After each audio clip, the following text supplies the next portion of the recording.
दोस्तों, एक बार फिर हाजिर है आपके अपने चैनल मानो ना मानो पर एक नई कहानी के साथ। कहानी एक भूतिया रेलवे स्टेशन और एक छलावे की। बात करीब 5 साल पहले की है। राहुल और सीमा की नई नई शादी हुई थी। राहुल के यहाँ एक प्रथा थी कि शादी के बाद लड़का और लड़की गाँव में जाकर माथा जरूर टेकते हैं। तो राहुल सीमा को लेकर अपने गांव के लिए निकल जाता है। ट्रेन में बैठने के बाद कुछ दूर चलते ही राहुल सीमा को बताता है जिस गांव में वो लोग जा रहे हैं वहाँ के स्टेशन के बारे में गांव के लोग बहुत अजीब अजीब बात करते हैं। वहाँ के लोगों का मानना है कि वो स्टेशन भूतिया है और रात को वहाँ नहीं जाना चाहिए। लेकिन जल्दबाजी के चक्कर में राहुल ने सुबह की टिकट ली थी और आज वो रात को ही वहाँ उतरेंगे। सीमा उसकी बात सुन के थोड़ा डर जाती है, पर राहुल उसे कहता है ये सब बकवास बातें हैं, ऐसा कुछ नहीं है। मैं तुम्हें सिर्फ जानकारी के लिए बता रहा था क्योंकि गांव में पहुंचने के बाद तुम्हें ऐसी बातें सुनने को मिलेगी। अब दोनों अपनी अपनी सीट पर बैठकर अपने फ़ोन चलाने लगते हैं और देखते ही देखते थोड़ी देर में उनका स्टेशन आ जाता है। अब करीब रात के 11:30 बज चुके थे। दोनों ट्रेन से नीचे उतरते हैं। सीमा चारों तरफ नजरें घुमाती है, पर रेलवे स्टेशन पूरी तरह खाली था। ना तो उस स्टेशन पर काम करने वाला कोई व्यक्ति था और ना ही ट्रेन से वहाँ कोई उतरा था। सीमा ये दृश्य देख के थोड़ा डर जाती है, पर राहुल उसे तसल्ली देता है और कहता है इस गांव में वैसे ही कम लोग रहते हैं, इसलिए यहाँ पर कोई नहीं उतरता। अब दोनों पास ही में पड़े एक बेंच पर जाकर बैठ जाते हैं। अब राहुल सीमा से कहता है तुम 2 मिनट रुको, मैं पानी लेकर आता हूँ।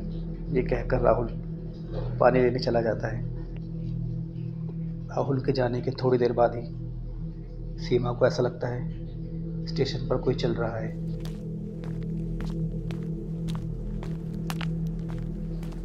सीमा सभी तरफ देखती है और उसे कोई दिखाई नहीं देता। तभी सीमा की नज़र दूसरी तरफ पड़ी एक बेंच पर पड़ती है, जहाँ सीमा को एक पैर दिखाई देता है। सीमा को लगता है चलो स्टेशन पर वो अकेले नहीं है, कोई बैठा तो है। सीमा उस व्यक्ति को आवाज़ मारती है और पूछती है भैया, ये स्टेशन इतना खाली क्यों है? पर कोई जवाब नहीं आता। अब सीमा खड़े होकर उस व्यक्ति के पास जाती है। जैसे ही सीमा उस व्यक्ति की ओर देखती है, वो डर के मारे जोरों से चीखती है और पीछे मुड़कर अपने पति के पास भागती है। उसकी चीख सुनकर उसका पति भी उसके पास वापस आता है और पूछता है क्या हुआ सीमा? सीमा बताती है वहाँ एक आदमी का पैर देखा। उसका पति बोलता है ये तो अच्छी बात है ना, इस स्टेशन पर हम अकेले नहीं हैं। सीमा कहती नहीं, सिर्फ पैर देखा, ऊपर का शरीर नहीं था। वो कहता है नहीं सीमा, ऐसा तो नहीं हो सकता, चलो मेरे साथ चलो, मैं भी देखता हूँ। और दोनों जब उस बेंच पर पहुँचते हैं तो वहाँ कोई नहीं होता। अभी अपनी जेब से फ़ोन निकालकर अपने भाई को फ़ोन मिलाता है और कहता है अरे यार, हम स्टेशन पर 10 मिनट से खड़े हैं, तू कब आएगा? उसका भाई कहता है बस मैं रास्ते में ही हूँ, तुम स्टेशन से बाहर मत आना और आसपास कोई भी मिले उससे बात मत करना। ये कहकर वो फ़ोन काट देता है। अब फ़ोन कटने के 5 मिनट बाद ही स्टेशन पर फिर किसी के चलने की आवाज़ आती है।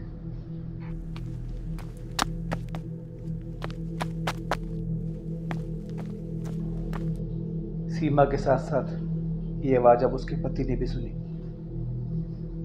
वो स्टेशन की हर तरफ नजरें दौड़ाते हैं, पर स्टेशन पर कोई नहीं था। तभी अचानक सीमा की नज़र नीचे पटरियों पर पड़ती है,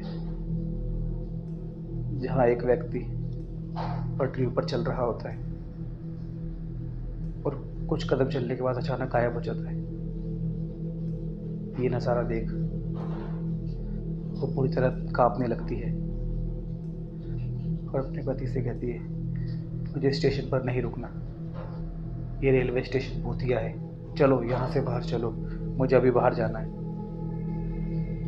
वो दोनों रेलवे स्टेशन से बाहर निकल जाते हैं। जैसे ही स्टेशन की आखिरी सीढ़ी से उतरते हैं, तभी उसका भाई अश्वनी गाड़ी लेकर आ जाता है और उन्हें कहता है, मैंने मना किया था ना बाहर मत आना।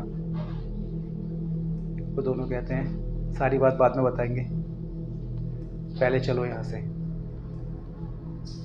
और अश्वनी गाड़ी लेकर वहाँ से चल देता है। अब थोड़ी दूर जाते ही एक चौराहा आता है, जहाँ से इनके गांव का रास्ता सीधे हाथ पर था, पर अश्वनी गाड़ी को उल्टे हाथ की तरफ मोड़ लेता है। अरे भाई, रास्ता तो सीधे हाथ पे था ना। अश्वनी कहता है, नहीं भाई, वो रास्ता बंद हो गया है, अब हमें यहीं से जाना पड़ेगा। वो ज़्यादा सवाल नहीं पूछता। अब करीब 1 से 2 किलोमीटर दूर चलकर गाड़ी अचानक एक खंडर के पास रुक जाती है।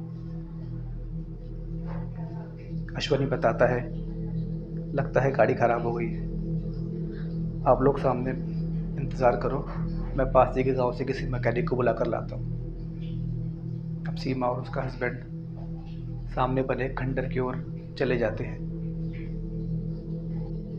जैसे ही उस खंडर में थोड़ी दूर वो बढ़ते हैं, उन्हें अजीब तरह की आवाज़ें महसूस होती है, जैसे कोई चीख रहा हो, चिल्ला रहा हो, पर वो इस चीज़ को ध्यान नहीं देते, क्योंकि उन्हें अश्वनी के आने तक यहाँ इंतज़ार करना था। अंदर चलते चलते अचानक सीमा का पैर जमीन पर पड़ी किसी चीज़ से टकराता है और वो नीचे गिर जाती है। जैसे ही सीमा खड़ी होकर देखती है कि उसका पैर किस चीज़ से टकराया था, वो पूरी तरह डर जाती है। वहाँ पर इंसानों की हड्डियाँ पड़ी थी। अब सीमा और उसका पति समझ जाते हैं ये खंडर कोई अच्छी जगह नहीं है, और वो बाहर की ओर भागने लगते हैं। तभी अचानक गेट पर उनके सामने एक छलावा प्रकट होता है और जोर जोर से हंसता है।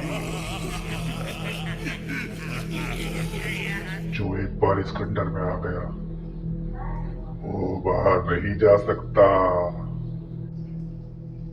ये लोग समझ जाते हैं कि अभी अंदर फंस चुके हैं। फ़ोन निकाल कर अश्वनी को फ़ोन मिलाना चाहता है, पर अंदर नेटवर्क नहीं होते। ये समझ चुके थे कि आज इनका मरना निश्चित है।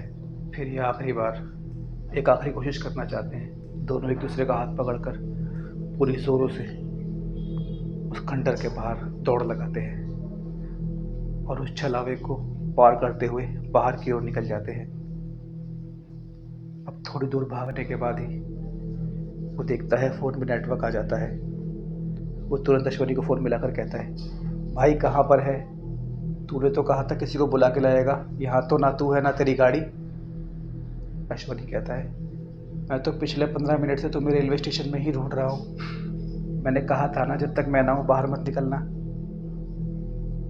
ये बातें सुनकर ये लोग घबरा जाते हैं। इन्हें समझ ही नहीं आता कि अभी तो ये अश्वनी के साथ बैठकर यहाँ आए थे, वो इन्हें स्टेशन पर कैसे ढूंढ रहा है। लेकिन ये सिर्फ कुछ नहीं बोलते, कहते हैं बस हम यहाँ चौराहे पर हैं, तो जल्दी से गाड़ी लेकर यहाँ आ। अश्वनी फटाफट से गाड़ी स्टार्ट कर कर वापस उसी चौराहे पर आता है जहाँ पर इसने बताया था। अब ये चौराहे पर ही एक पेड़ के पीछे जाकर छिप जाते हैं और अश्वनी के आने का इंतज़ार करते हैं। थोड़ी देर में ही अश्वनी गाड़ी लेकर वहाँ चौराहे पर पहुँच जाता है। सीमा और उसका पति गाड़ी को आता देख फटाफट रोड के बीच में जाकर खड़े हो जाते हैं। अश्वनी उन्हें देख गाड़ी की ब्रेक मारता है और गाड़ी से उतरकर पूछता है, मैंने बोला था ना भाई, स्टेशन से बाहर मत निकलना, ये जगह खतरनाक है, और आप इस चौराहे पर क्यों खड़े हो? उल्टे हाथ पर थोड़ी दूर जाते ही उस छलावे का खंडर है, जो वहाँ जाता है वापस नहीं आ पाता। सीमा और उसका हस्बैंड उसे कहते हैं, सारी बातें बाद में करेंगे, फटाफट हमें घर लेकर चलो। फटाफट अश्वनी उन्हें गाड़ी में बिठाता है और गाड़ी लेकर वहाँ से निकल जाता है। अब अगले दिन सुबह अश्वनी और उसका पूरा परिवार सीमा और उसके पति को रेलवे स्टेशन, चौराहे और उस खंडर के पास जाकर खोज रहे होते हैं। उन्हें सिर्फ सीमा और उसके हस्बैंड के सूटकेस मिलते हैं, पर सीमा और उसका हस्बैंड कहीं दिखाई नहीं देता। दोस्तों, वो जो बाद में गाड़ी लेकर अश्वनी बनकर आया था, भी छलावा ही था। छलावा कब किसका रूप ले ले कोई नहीं जानता। इस कहानी में इतना ही। अगर कहानी पसंद आई तो कहानी को लाइक ज़रूर करें और चैनल पर नए हैं तो चैनल को सब्सक्राइब करें। मिलते हैं कल एक नई कहानी के साथ आपके अपने चैनल मानो ना मानो पर।